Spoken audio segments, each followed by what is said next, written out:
also say, can you bring the country together? And the answer is yes. Success will bring the country together because I had it together. Before the China virus came in, I had it together. For the record, no one with common sense says this. Donald Trump was not a success story as president, and adding in China virus is a racist dog whistle playing to his base. I'll tell you something, though. It's fair to lock them up. You should lock them up. Lock up the Bidens. Lock up Hillary. Lock them up. While the rhetoric Trump used is the flavor of the week. We are looking at count 1, guilty. Count 2, guilty. Count 3, guilty. Count 4, guilty. Count 5, guilty.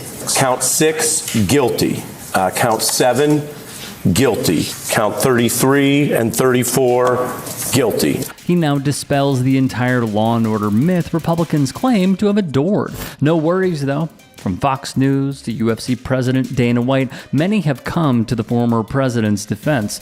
This was a disgrace. This was a rigged trial by a conflicted judge who was corrupt. It's a rigged trial, a disgrace. This was a rigged, disgraceful trial. Our whole country is being rigged right now. None of this is true, of course, if unaware. I believe very strongly in this, and I've said it from the very beginning. All he needs is one. All he needs is one juror for a hung jury. The facts remain, and Claire McCaskill is right here. Yet the Trump legal team could not get one juror to agree with them. Even the MAGA loyalist who gets his news from Truth Social thought the former president was guilty. ProPublica has a damning piece, by the way, about 9 witnesses in Trump's criminal cases receiving significant financial benefits, including large raises from his campaign, severance packages, new jobs, and a grant of shares and cash from Trump's media company, reported ProPublica. Safe to say they pulled out all the stops. And Donald Trump, Republican presidential candidate, he is now joining us. Meanwhile, many in the sports orbit know of this man, Colin Cowherd. It was so funny. I was making a big speech, and I'm waiting in a hotel room, and I'm watching you the other day, and you're complaining that you didn't really want to watch the World Series because you wanted to watch me. Yes. And when you say that, I'll tell you what, you are my friend for life. Cowherd has hosted Donald Trump in the lead-up to his taking the White House. An objective, neutral listener would equate this as free promotion. Sean Hannity at Fox News for over a decade and on Premier Radio is now joining me. First of all, I got to say, I'm a big fan of yours. He has hosted the likes of Fox News host Sean Hannity and much more. But I've been doing this 30 years. I've been reasonably famous. I have never in 30 years been asked, what do you make about that big bill on Capitol Hill? That's why I don't talk politics on my show. So zip it. After all that, he stated he does not talk politics on his show, an obvious lie. Now he's doing it again. Well, I have to talk about Trump. You know, I've said this about Trump before. He's trying to sell me an America that doesn't exist. I've been kind of poor, middle class. Now I'm better off than most. But he's trying to sell me this America stinks, and I just don't see it. I'm constantly being sold in America by Donald Trump. Crime rates are skyrocketing. No, they're actually not.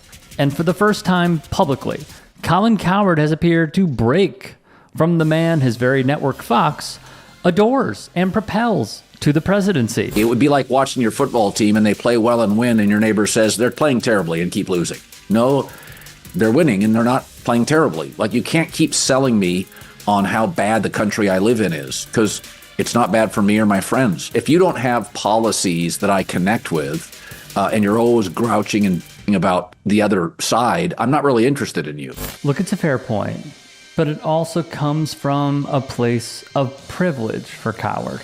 According to Harvard's Joint Center for Housing Studies, rental prices are unaffordable for a record number of Americans, with half of all renters paying more than 30% of their income on rent and utilities. That's absurd. Drug prices are inflated in this country for shareholders to reap record profits, while other countries understand what a healthy workforce means to the betterment of society. Many of these brand drugs are unaffordable for plenty of Americans. Robert Reich, former U.S. Secretary of Labor, wrote in his Substack, "Today, the median household is earning just a bit more than it did in 1979, 45 years ago, adjusted for inflation. America's middle class has shrunk because of its declining bargaining power, orchestrated and directed by America's oligarchy. The economic gains that would otherwise have gone to the middle class went instead to the moneyed interests at the top." CNBC even wrote, 61% of adults are living paycheck to paycheck, according to a Lending Club report. In other words, they rely on those regular paychecks to meet essential living expenses with little to no money left over. Almost three-quarters, 72% of Americans say they are not financially secure given their current financial standing, and more than a quarter said they will likely never be financially secure, according to a survey by Bankrate. On top of this, medical debts affect 100 million American adults far and wide, wrote Governing.com. More than half of all bankruptcies in the United States are tied to medical issues. The average family with medical debt owed $18,660 in 2021, which was a 50% increase from 5 years earlier. The piece would continue. Medical debt causes patients to delay care, and providers sometimes deny care to patients with medical debt. Unfortunately, having health insurance is no guarantee of financial protection. 2/3 of adults under 65 with health coverage have problems paying off medical bills or medical debt. The Week added, "The child care industry is plagued by several problems, some of which were exacerbated by the COVID-19 pandemic. The price of child care continues to rise, and employees are leaving the profession in droves. Parents struggle to find solutions, and many are forced to leave the workforce." And from the Washington Post, grocery prices have jumped by 25% over the past 4 years, outpacing overall inflation of 19% during the same period. The fact remains, the price of groceries and goods was because of corporate greed, the clear elephant in the room many outlets avoid bringing to light.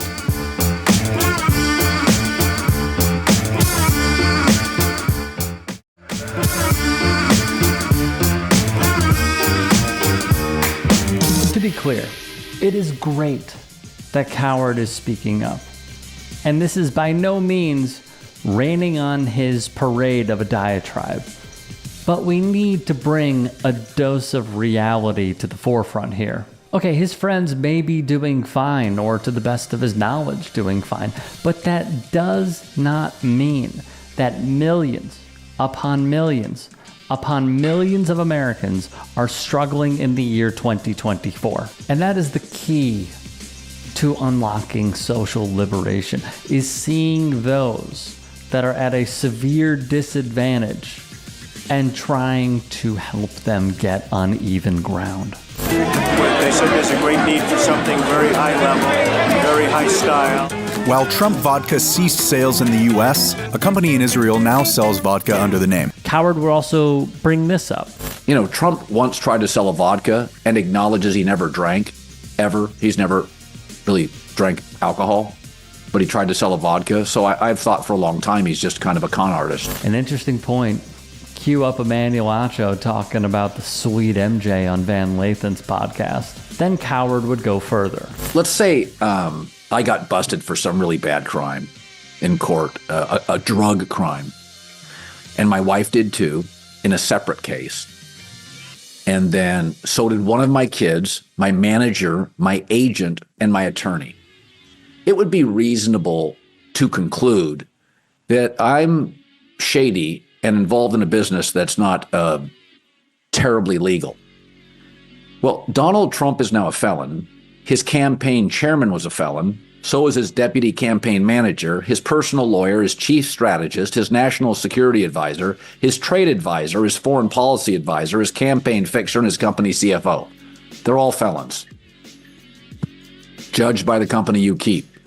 It's a cabal of convicts. It's a cabal of convicts. That's a bar. Via HuffPost, the list of Trump's former team members who have been convicted of a crime is expansive. Trump's former campaign chairman, Paul Manafort, former campaign vice chairman, Rick Gates, his former fixer, now a member of Midas Touch, Michael Cohen, his former chief strategist, Steve Bannon, his former national security advisor, Cannot believe he was that title, Michael Flynn. Former trade advisor Peter Navarro. And former foreign policy advisor George Papadopoulos.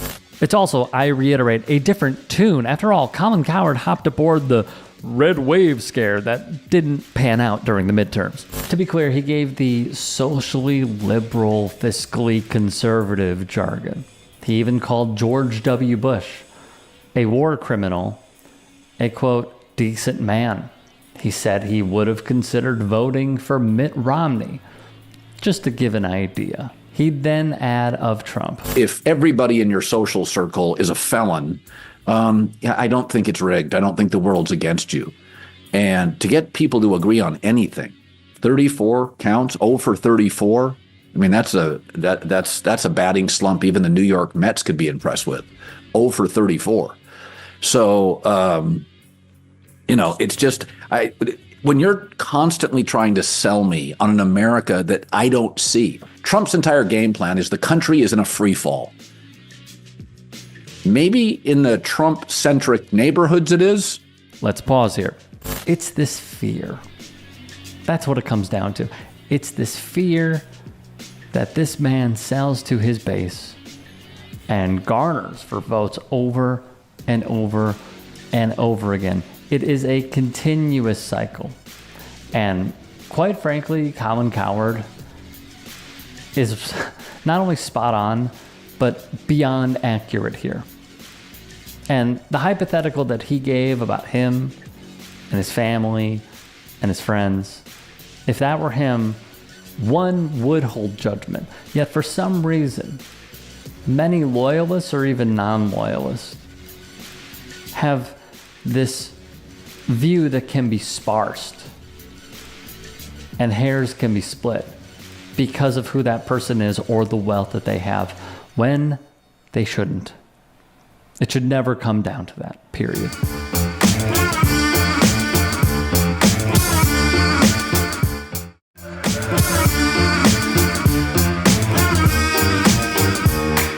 I was wondering which machine the rage is against. Machine can be anything from like from the police on the streets of Los Angeles who can pull motorists from their cars and beat them to a pulp and get away from it. State capitalist machinery that tries to make you just a mindless cog and to, have not to think critically and never to confront the system, but just to kind of behave and look forward to the weekend and the next 6-pack of beer. Their message has been loud and clear. I am your president of law and order. And it is one that corrupt elitists like this man despise. As long as you have people in the Supreme Court who remain to try to pass their quote-unquote morality over the masses, I think it's wrong. And whether anyone agrees with abortion or not, it's wrong. They are outspoken in the face of pure evil, no matter the institution.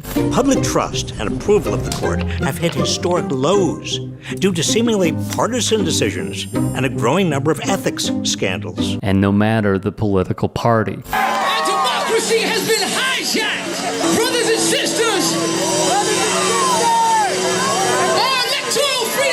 Country are over so long as it's controlled by corporations. We are not going to allow these streets to be taken over by the Democrats or the Republicans. Like when Rage performed across the street in protest of the DNC in the year 2000.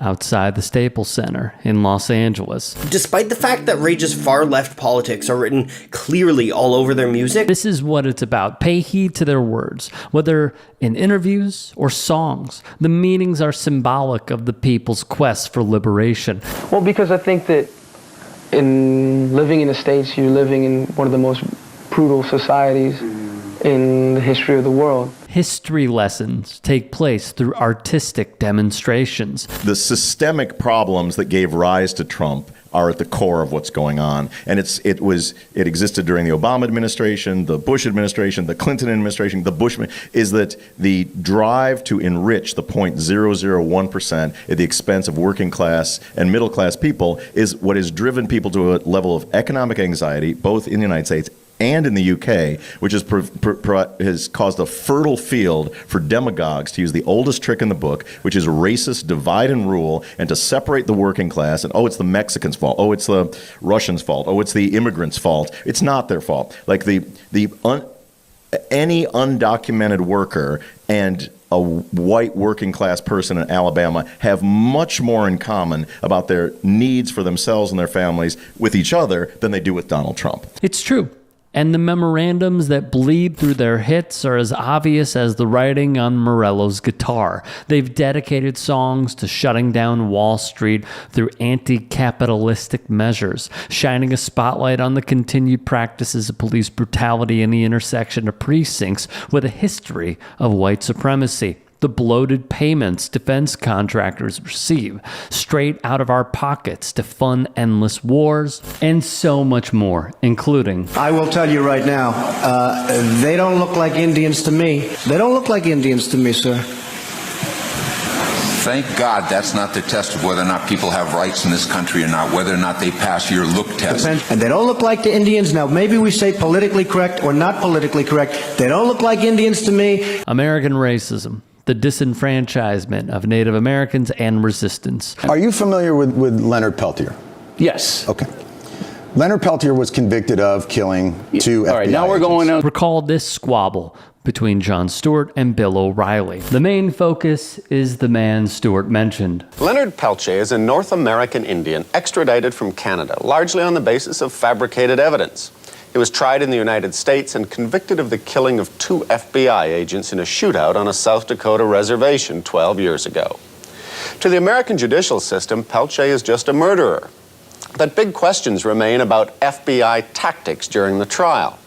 As a result, a campaign to win Peltier's freedom has involved church and government leaders in many parts of the world. Peltier was a member of the American Indian Movement, AIM, founded in 1968 during the Civil Rights Movement to advocate for the rights of Native Americans. The murders occurred at a time when AIM supporters and residents of Pine Ridge were being intimidated and killed, allegedly by paramilitaries connected to the government. A Washington, D.C. rally is calling for the release of Leonard Peltier. Peltier is a former member of the American Indian Movement who was convicted of killing 2 FBI agents during a shootout on South Dakota's Pine Ridge Indian Reservation in 1975. He's long maintained his innocence. After 2 AIM members were acquitted of the killings, the FBI coerced witnesses into saying they saw Peltier shoot the agents. Ballistics evidence that could have aided Leonard's defense was hidden from his lawyers. According to Peltier's attorney, Kevin Sharp, who left the bench and took up Peltier's case pro bono, there are many flaws in it. The level of misconduct was open and obvious, and really bothered me as an officer of the court. If unaware, Peltier was convicted of killing 2 FBI agents in a jury trial in 1977. This is what the United States government and media members point to in order to squash any conversation and conclude he had a fair trial and deserves to rot. They say, quote, arguments that Peltier did not receive a fair trial have been repeatedly heard by the U.S. District Court, the 8th Circuit Court of Appeals, and the U.S. Supreme Court. None have obviously prevailed. You're now pushing for President Biden to grant clemency. What is the basis for that? You know, one of the things they don't say is that they didn't engage in the misconduct. What they say is the courts upheld the conviction in spite of their misconduct, but it also required them to change their theory. Their theory had been that Mr. Peltier shot these agents. Once it was discovered that they hid exculpatory evidence, which is required to be turned over under the case of United States versus Brady. Let's pause here.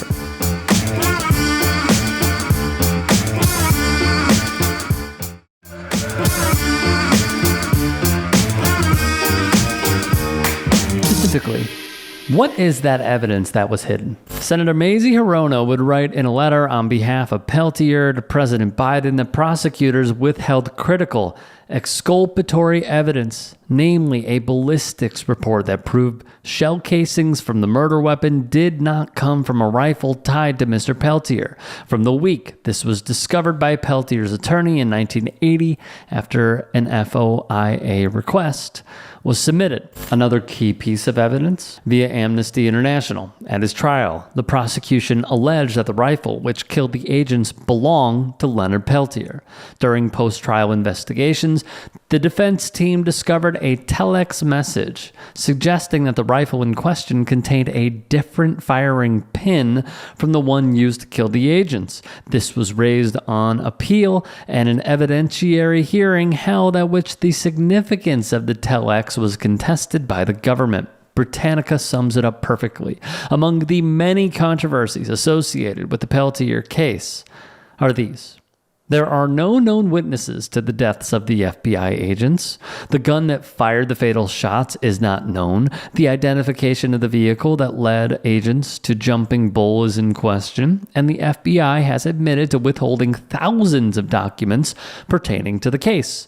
Another piece of info from Hirono and other senators calling for Peltier's release is their findings that the FBI intimidated and threatened a key eyewitness to the shootings. The courts would reject petitions for a new trial over and over again. His lawyers, like many, thought it was nonsensical for the man to serve 2 life sentences because, quote, on the basis of findings of judicial error in the original trial, fabrication of evidence, suppression of favorable evidence, coercion of witnesses, and the U.S. government's admission of fraudulent behavior.